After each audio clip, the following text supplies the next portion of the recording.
Yeah. Is there a black Niggerkin? What? Was that the name of your black beer? Yeah. What is it called? Niggerkin.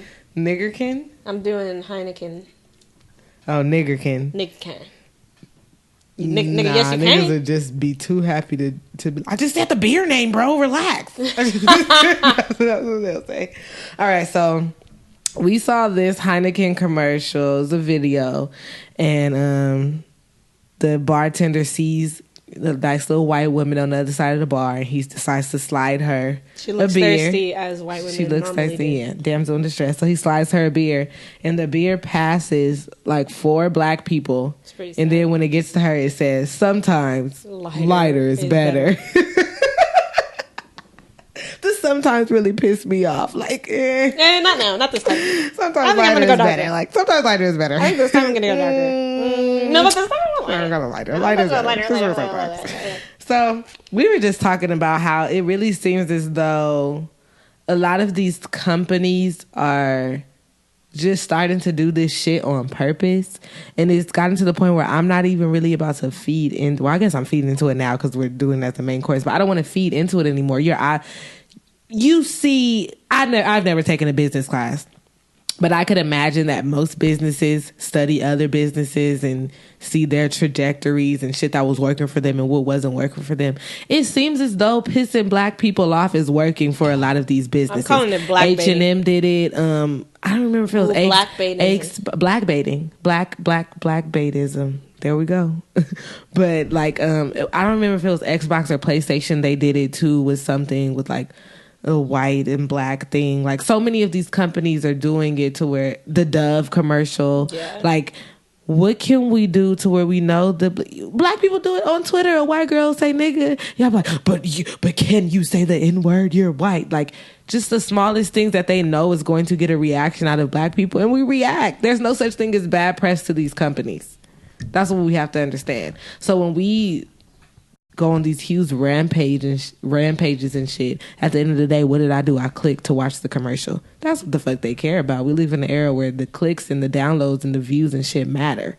That so shit if like you're doing clickbait to piss black people off, like, oh well, I want to see why everyone is mad at Heineken, so now Heineken is on the brand and Heineken is trending, and you know, like, it's just a tired ass, lazy ass advertising concept. And I'm tired of it. That shit is, I don't know. I'm like, it's really genius. Especially because social media right now is very much controlled by black culture. Mm-hmm. Like, when you think about everything is controlled by black culture now. But, you know, like, the way that where advertisements really get to circulate in short videos, like 30 seconds videos circulate, is social media. So that is like one sort of safe space that black people have sort of carved out for themselves. Like, Twitter for black people did not, like, a year ago, it was not about these advertisements. Like, that shit was really funny. Yeah. Like, black Twitter was really funny. Like, we was roasting niggas and doing this, that, and the other. And then it turned into, like, companies using that community. Twitter, do your thing. As a way to, like, push a product in a backwards kind of way. Like, not only that, but to me, it plays up to the quiet racist. That's the one thing that really bothers me is, like, a quiet, like, that's kind of popular right now, like, quiet racist. Like, niggas who, like, white people who really hate black people. Like, that shit is on the rise, like, alt-right, shit like that. So they are probably more apt to even buy into these companies and shit like that just because it seems like they're with the shit that they're with, like, anti-blackness. So, you know, I was wow, we do not sound the same from this angle. Hold on. I did not like that at all. I was listening to the Brilliant Idiots podcast, and Charlamagne was talking about the Roseanne show just rebooted. Oh yeah, I watched that. And okay, so you probably have a lot more insight than me because I didn't. It was weird. From what I remember from Roseanne, anyway, the last season was all a fantasy or a dream. It was like a before, book or and the husband actually died. Yeah. So one, I'm confused how they could do a reboot anyway. Like, are they still in a dream? But it was just about just before you like talk about what actually happened because I don't know. The premise is that there are like some Trump supporters in the house or whatever. So and they got like something like 16 million views or something like something absolutely absurd. So just like you said, it's making the closet racists feel more comfortable because if you think about it, technically they don't have representation. Like everything that you turn on the news and on TV is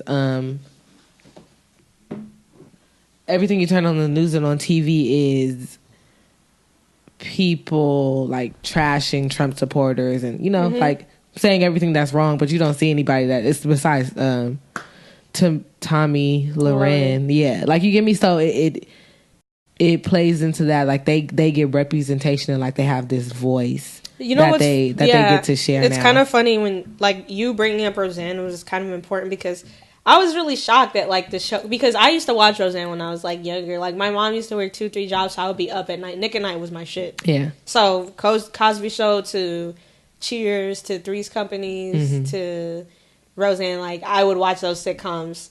All like if I'm scared, I'm out there watching them. Like I'm home alone, I'm turning the TV on, and Nick at Night was always there. So those were the shows that I would actually watch, like at night, through the night, staying up or whatever. And Roseanne was always cool because it was never political. Like Roseanne was never actually like it was the. It was just some white people struggling, right? Yeah, the representation was just that. It was just a white, like lower to middle class white family. And kind of the things that they go through. And that was it. Like, they never mentioned any, like, presidents. They never mentioned any kind of politics, shit like that. Like, it would never go that far. And on top of that, from the way that the show is going, like, you would even maybe come down to the conclusion that they would have been a more liberal family by the way that they, like, the way they act and stuff like that. And then, so are they all? Is it split in the household? Yeah. So like I guess like that's the premise of the this is funny because I watched this yesterday. Is like one. It's like because Roseanne has a sister, and the sister is super liberal, and then like Roseanne and Dan, her husband. But isn't in real life Roseanne got everybody fucked up? Doesn't she support Trump in real life? And she like has an issue with black. So something happened to where like she was really rah-rahing for Hillary the first time around when Hillary ran against Obama. I feel like Roseanne actually ran for president. She said something towards Obama like, now ain't your time, let the women have this. It's not that like you can run later. This is Hillary's time. And then she lost that time around, and then the second time around she was more like on Trump's side because it was just clear that she was anti-black. Like the first excuse was, "Oh, it's women's time now," and then I read something like that where Roseanne is not really fucking with niggas in real life anyway. I don't know. Like I have never, like I never got to the politics. I've never dived into like the politics of her as a comedian and shit. I think I just have this assumption of comedians that they're all liberal or some shit, but it was very much trying, like the point of that show is very much trying to humanize Trump supporters. Like it was about making sure that a certain group of people actually were seen as non-racist people.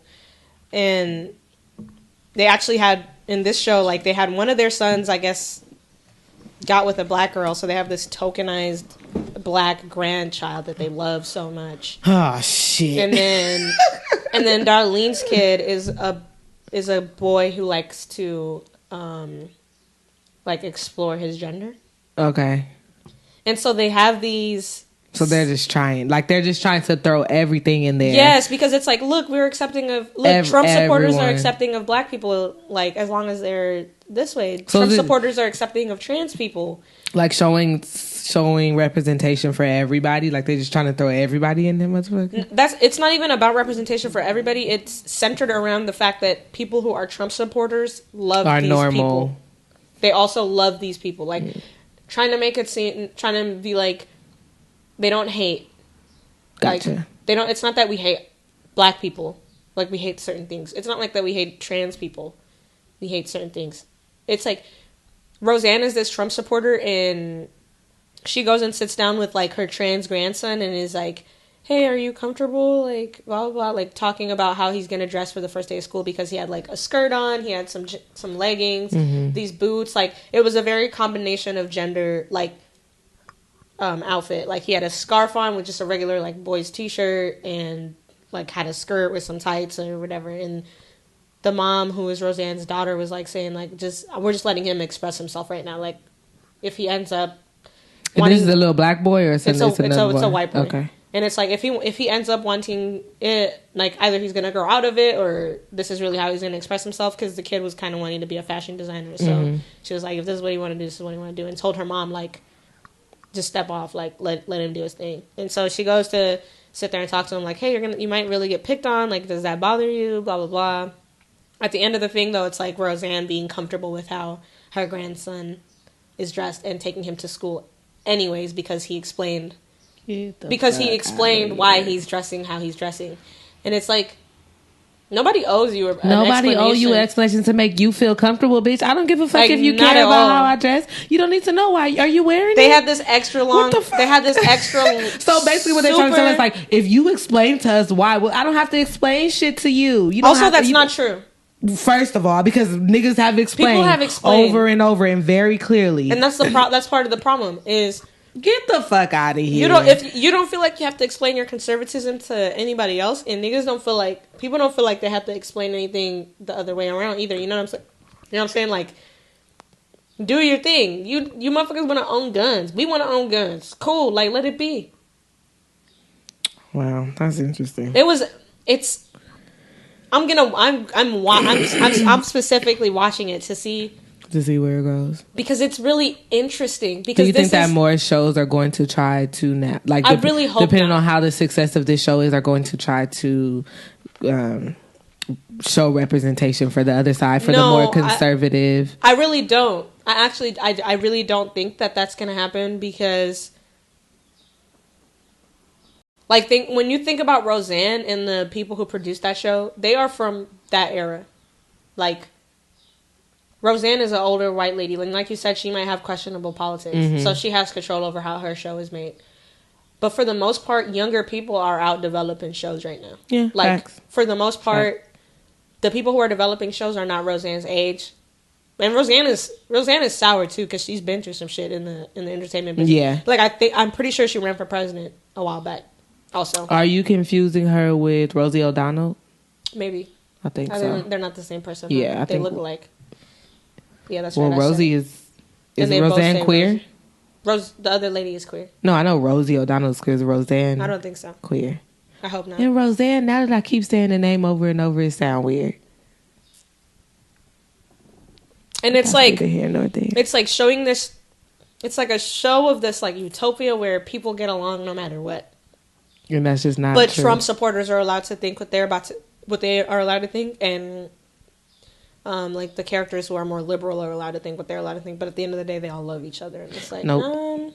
You gets no love. Like, you're literally talking shit to your trans grandson. Like, so, I mean, isn't it kind of irresponsible to have your son in a house where people are, like, where his grandparents are kind of bullying him? Yeah, because that's what the dad is doing half the time. So it's like, who the dad, the granddad, the one that was supposedly dead. So how did they talk about? Yeah, they brought up the fact that it was a book. Like, the beginning of the show, that they have this little short scene where it was like, that year that when he died was part of a book, and then she was like, well, thankfully you didn't really die, it was just in the book, blah blah blah. And so this nigga's back.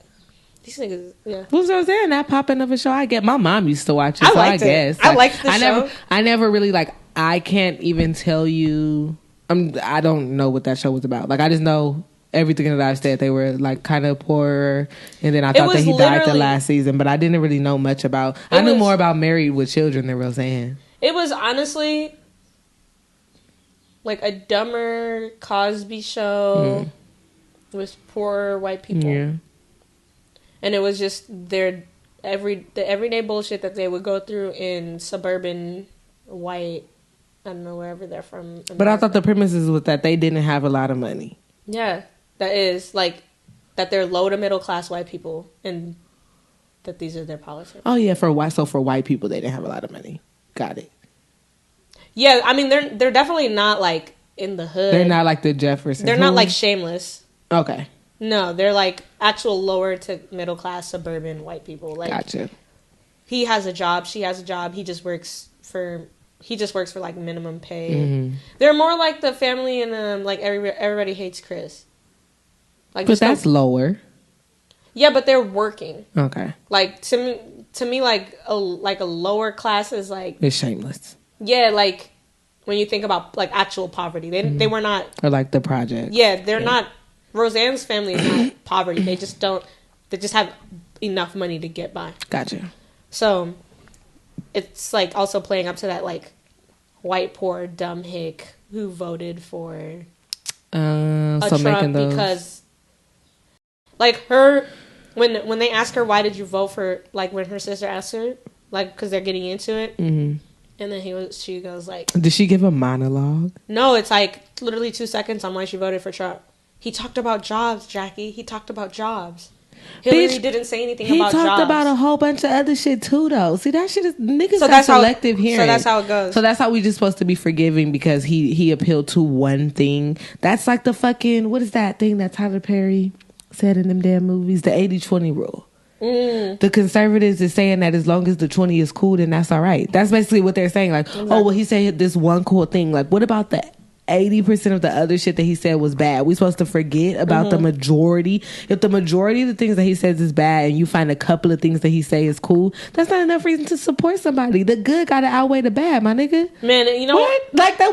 What nigga? You trying to play me like that? You're not gonna justify that. He said one good thing, so that's cool for you. Like anybody could say one good thing that you agree with. You get me? Like Hitler probably said one thing that somebody's gonna agree with. Yeah. What? That's a dumbass. No, it was fuck out of here. And then they talk about like, shit. What was I gonna say? Sorry. No, it's okay. Oh, they have like, it's one of those shows where they're like they've obviously grown. Like the children have grown. They're older now. They have kids. Is it the same kids that were there before? Same exact actors. Aww. This one girl though, Becky, she looks exactly the same as she did back in. It's crazy. She must not have been problematic. And then all her other siblings like toe up from back in the day. She must not have. She must have lived. You have been drinking your water. You have not been smoking. You must be a vegan. She has not. She's been very respectful of black people. But anyways, it was crazy because her story started with she wanted to become like a surrogate mother. And she's like in her 40s, her early 40s. And then like the dad pretty much telling her like, I don't want you to do this. I'm not going to let her do this, Roseanne. And she's like, bro, she's 40. She's 42. Like, nigga, I'm not play with you. So then it turned into this like her body. Isn't it her body, her choice? And like at 40, you still got to do this? She's just trying to come up on 50,000. Let me tell you something. I'm 24. She's just trying to come up on 50,000. This is the last year that any of my parents could make any suggestions about what I do with my body. I'm telling you, 25 is the cutoff time. If I'm 40 and you telling me what you think I should and shouldn't do, I'm so sorry, but it's just not going to work that way. Shouldn't even live with them. I was like, this is crazy. Wait, you 42 and you still got to check in about being a surrogate so you can have your little 50,000? If I can be a surrogate dad and you feel that strongly about it, then I need 50,000. Yeah, true. I'll give you 9 months to give it to me because I would have been pregnant for 9 months. But other than that, sir, money. I think it's gonna be brilliant. I don't know. Well, I think they're very, but you're right. They're very much like addressing a very particular part of society that doesn't have any TV to watch. Yeah, everything that they're watching is calling them trash. Yeah, that's a lot of like. So they're probably tired of hearing that shit. Mm-hmm. But yeah, that all ties into what the reason why I brought that up is because you said like that's like the advertisements, back to our initial point, are appealing to this one group of people that are feeling like they aren't being listened to. That's a part of the reason why Trump won. Those people have felt like they have not been getting listened to this whole time. So when somebody is coming out and saying everything that you've been wanting to say, if you're seeing a commercial that's saying lighter is better, like nigga, that's what I've been saying. Exactly. Like let's go buy some Heineken. Somebody. So you're just reaching. So you're reaching that audience. Didn't say this. You're reaching. Well, wish goddamn Bud Light and then come out and Budweiser. Goddamn Billy You think Light. I want some damn Modelo? God damn it. This damn blonde lager right here. Billy Bob. Billy Bob. Yeah, they was over that shit. You hear that lighter? They needed their own representation. So if you're a company, too bad you niggas can't afford Heineken. If you're a company, you know that you're going to piss off black people, which are going to give you a lot of clicks, and then you're going to make other people feel liberated, like the conservatives feel liberated and comfortable. Then boom, you just hit the jackpot. Win-win. Like it's a win-win. Not only that, but the black people that you piss off will advertise for you for free. Period. They will retweet your shit for every free. Fucking time. I just think that we should just fall out of that trend. Like they're gonna. But I see it from both sides. Like, yeah, we got to keep saying, like, y'all do have us fucked up. I feel like I need to say something. But then on the other hand, you see, it's a pattern at this point, and we can't keep letting them win off of us. I think we have to.